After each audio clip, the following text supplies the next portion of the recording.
nui a kea. Na kapi I koa o li loa.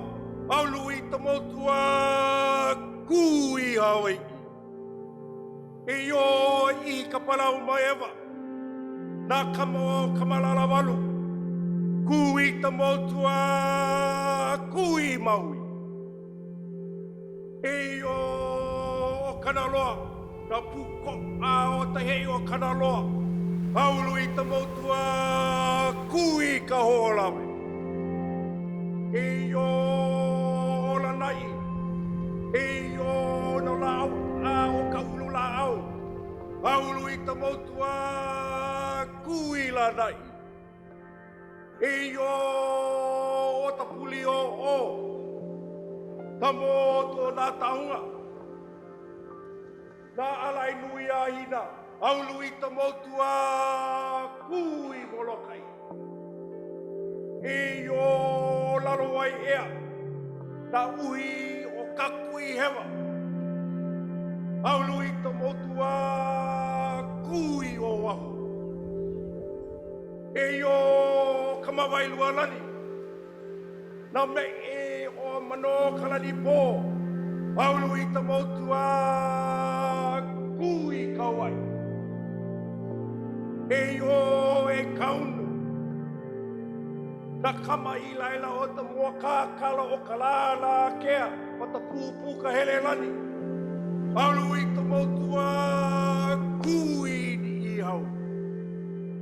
E o e Hawaii. Ka mole o kahanua. E o e Hawaii ta piko o kanaka. E o e Hawaii nui a kea Hawaii kua uli Hawaii loa. Hawaii kalani o wā kea. E kū kawe ka kono e to hoi hoi mai ana I te ia ma vehi maka mai. Na maka o e kū. Hei ala.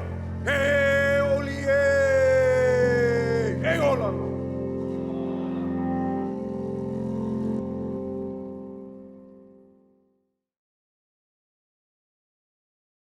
Kalaniʻōpuʻu was a paramount chief of Hawaii Island. There's a hint in his name, Opu'u, which talks about him being a po'olua child, a child with two fathers. And that Opu'u signaling and a connection, a very strong connection to Oahu. Most people associate Kalaniʻōpuʻu with the lineages of Hawaii Island and his epic father, Kalani Nui Ia Mau Mau, also known as Lono Ika Makahiki. I love that Kalaniʻōpuʻu is a child that brings these two worlds, the Oahu, the older lineages of Hawaii, and the newer lineages to Hawaii together, you know, in one man. Most people are familiar with Kamehameha as Na'iaupuni, the one true king that united all of the islands of Hawaii. What people do not know is how Kalaniʻōpuʻu, who is his uncle, half-brother to Kamehameha's father, Keua, had hanai'd or raised Kamehameha in his royal court. His leadership skills are very profound. He is schooled or learned in the mastery of politics, in strategies of war, in natural resource management, in terms of feeding the populace. There's a lot of wisdom and learning lessons we can look back to for the great legacy and contributions of Kalaniʻōpuʻu, the king, to a kingmaker. They were the closest things to gods living on earth, especially a paramount chief like Kalaniʻōpuʻu. Depending on the chief, the commoner would have to either prostrate themselves or remove themselves from that area. To know the presence of a chief by a commoner sight was very important.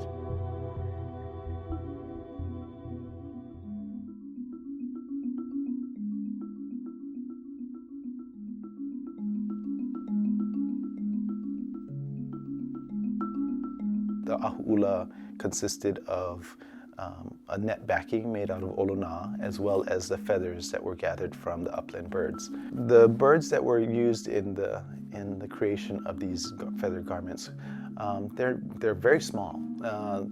Many of the birds are no bigger than the palm of your hand, and the feathers themselves would be quite small. There are thousands and thousands of bundles that are used in the creation of an ahu'ula or a mahiole.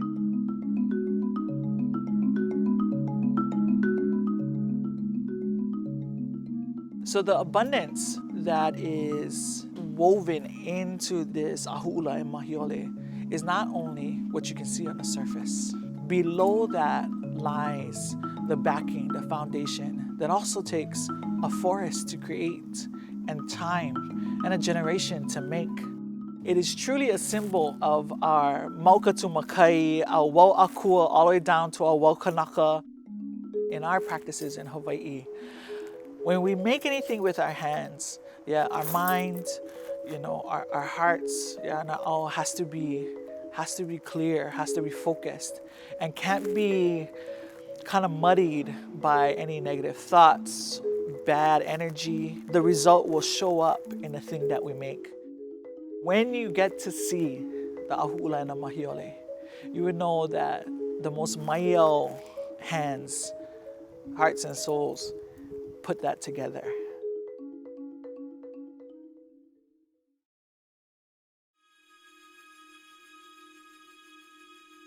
What we know was that our ancestors had greeted Captain Cook in a very traditional way of gathering of canoes.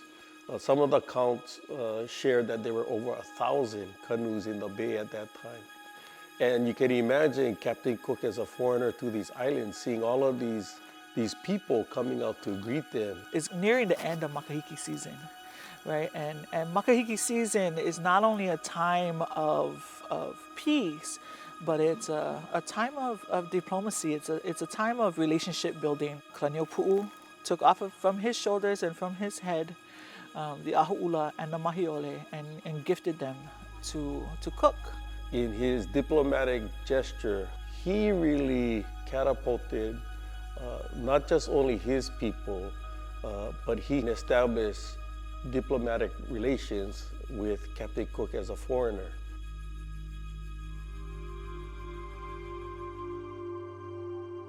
There's different accounts that recite slightly different histories of this part, but there's a scuffle and Captain Cook is killed.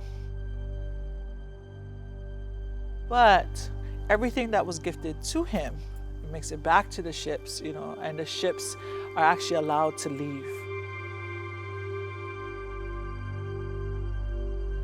After the death of Cook, the cloak returned to England and it went into the hands of private collectors and some small museums.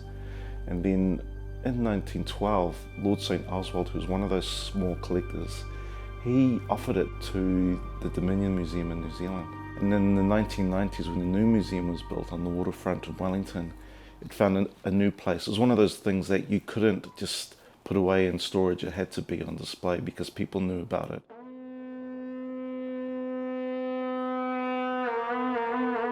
Far below, the visitors welcomed ashore by Te Atiawa.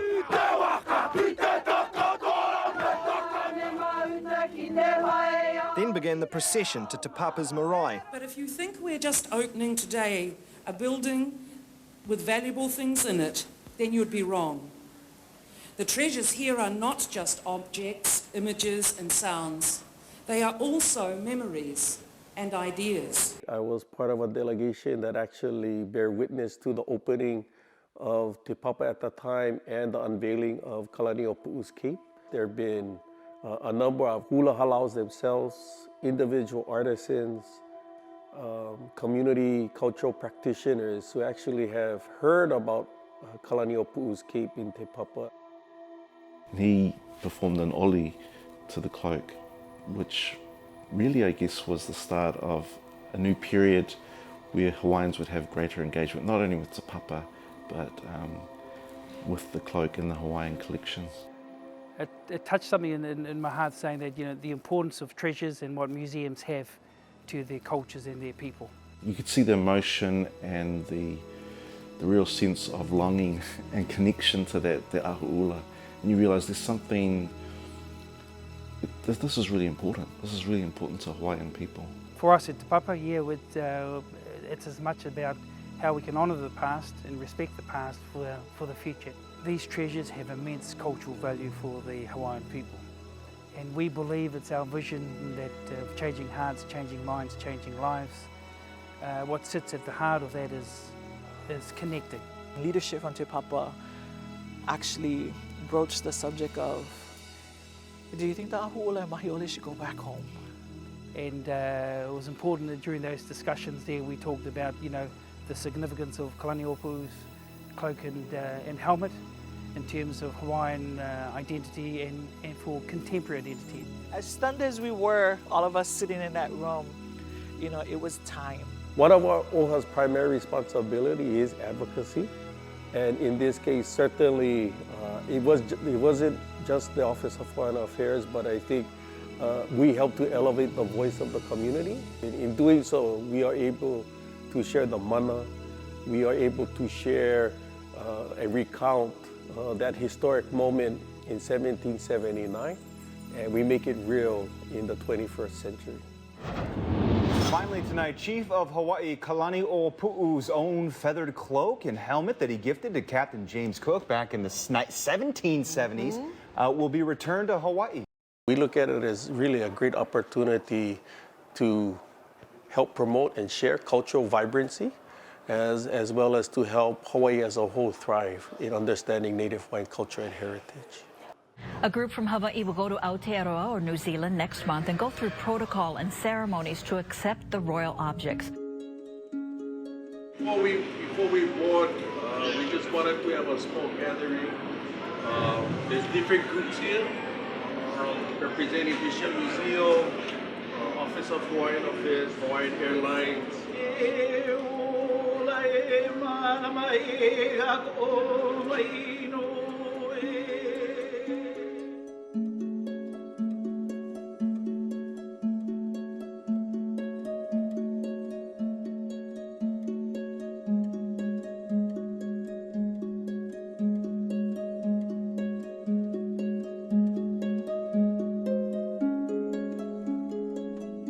My heart is full of aroha, knowing that important treasures will start the journey back home.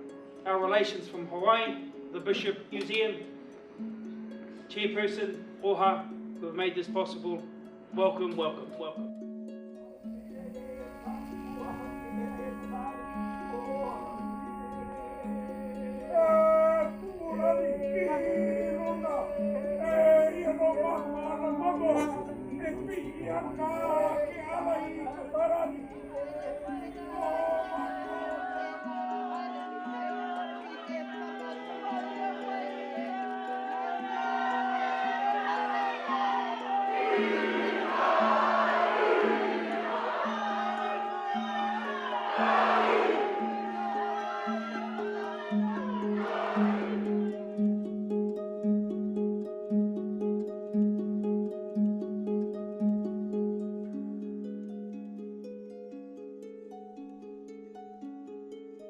I've been to many functions here at Te Papa where the moko mokai has come back. This is the very first I've been at a function at Te Papa where they are actually giving a taonga back. It was very moving to share our aroha, our grieving that it's going home, but a grieving of joy because we know what it's like when something of ours is taken away and many, many years for it to come home. We have a common ancestral lineage. What you see in Maori in terms of their tuturu, their perseverance, is very similar to Hawaiian. Our strength, our mana, our wairua, our uhane, our spirit is alive today because of that specific cultural connection to our ancestors, in honoring them, giving them life even as they rest. When people ask why would we let something so valuable leave our collection, it's about realizing that these things have a value in other places, and while the ahu'ula has been part of conversations and visits in our part of the world for such a long time, more than a century, letting this taonga go, letting it return to its people is very much about realizing its potential to do good work out there in the world, not just rest in one place where it's far from its point of origin, far from the people who are connected to it the most. I hope that it will expose and rejuvenate the culture of the Hawaiians. I hope that this is an example of what the feeling of wairua can do. It has a living ethos of its own. It has a mauri of its own. And that mauri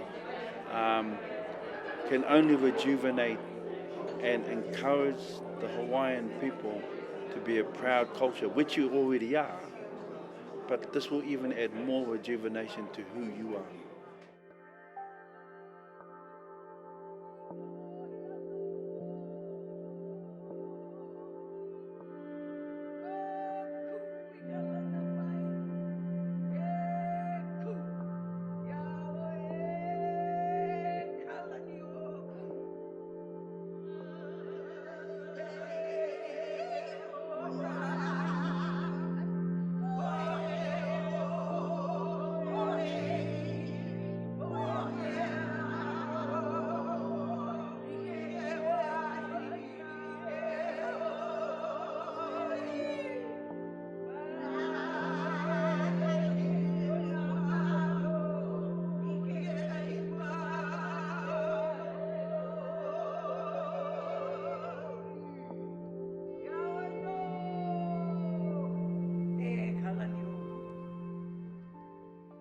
A priceless feather cloak and helmet once gifted to Captain Cook are being returned to Hawaii. The items have been in New Zealand for nearly a century, and today a Hawaiian contingent came to take them home. James Ransley was at the ceremony. Hey, ala, hey.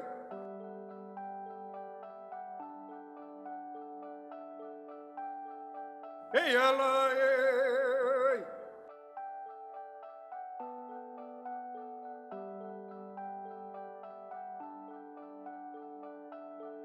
Hey, ala, hey, na kamotai no tapai moku, hey. Hey, ala, hey. Hey, ala, hey, na kamokolo hai o talahui, hey. Hey, ala, hey. Na hulu kupuna o kapo, na hulu kupuna o kia. E na hulu makua o kapo, na hulu makua hoi kia. Na hulu kanimo'opuna i kapo, na hulu kanimo'opuna i kia. Na hulu ali'i, na hulu hoa maka ainana. Na hulu maka maka, na hulu malihini. I mua hoi o kakoa pau o keia la. He kuna hihi, he ilihia, he hia no hoi ko kako noho ana. I loko o keia hale, hiva hiva, e kaumaka aku nei, i ke kupuna i ke alo.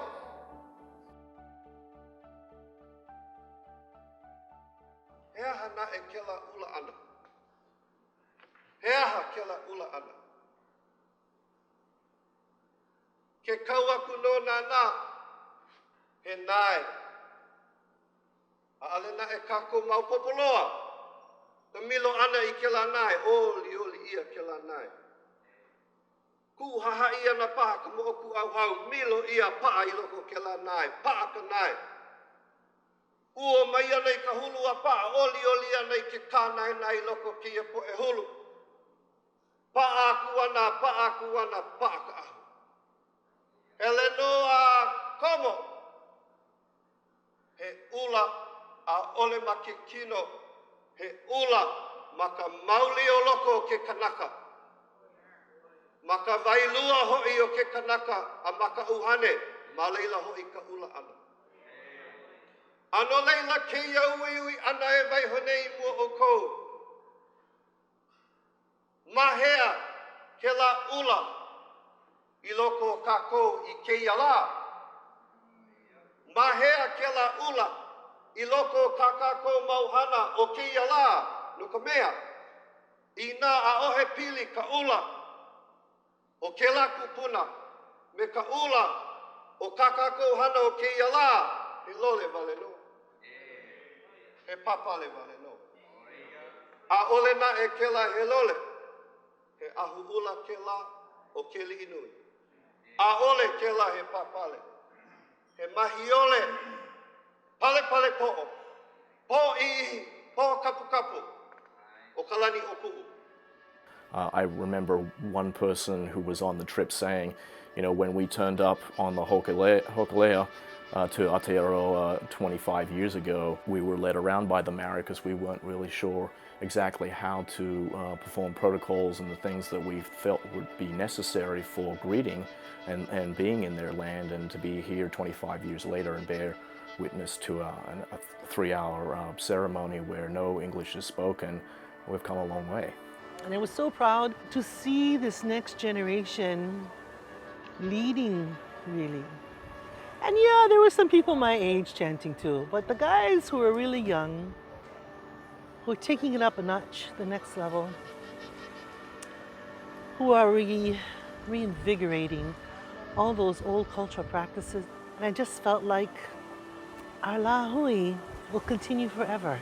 This is a revival of Hawaiian leadership. It is a revival of Hawaiian mana, a revival beyond the Renaissance of what it culturally means to be a Hawaiian and empowered. It's so important, I think,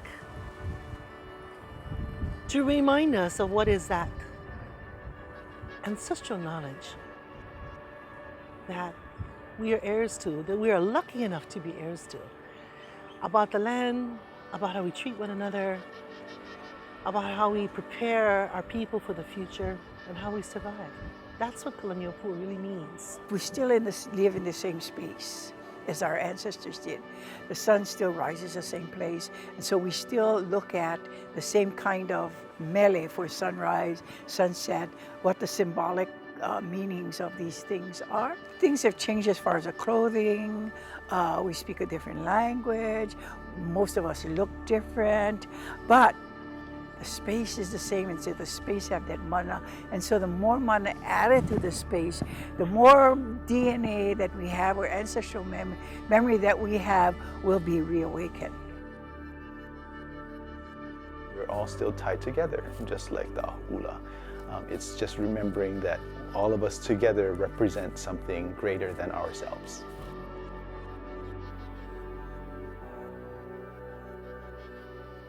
Bound together, what do we want to do next? What is our future? What is our next step? What are we willing to do together? Where is it that we want to go?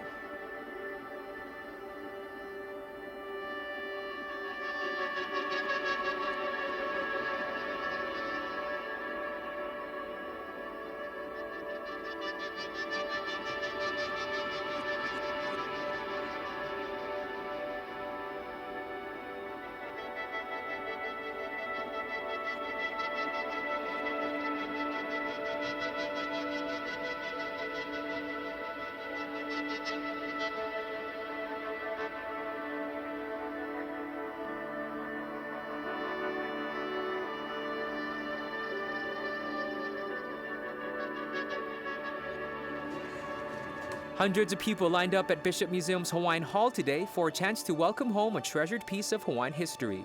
Some snapped photos, others offered gifts and a chant,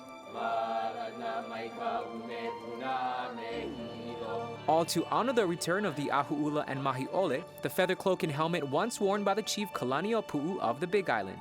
The unprecedented event that is really occurring for people, an opportunity to further develop relationships and really continue to bond us in this time where you think it's about a virtual world, it's about technology, but what is joining us together is this ancient, old piece that belonged to our chief, Kalaniʻōpuʻu. You never know who's going to turn up when you want to provide a day for the community to unveil treasures like this, but we were mobbed by close to 3,000 people. I'd never seen that before in the 13 years I've been here.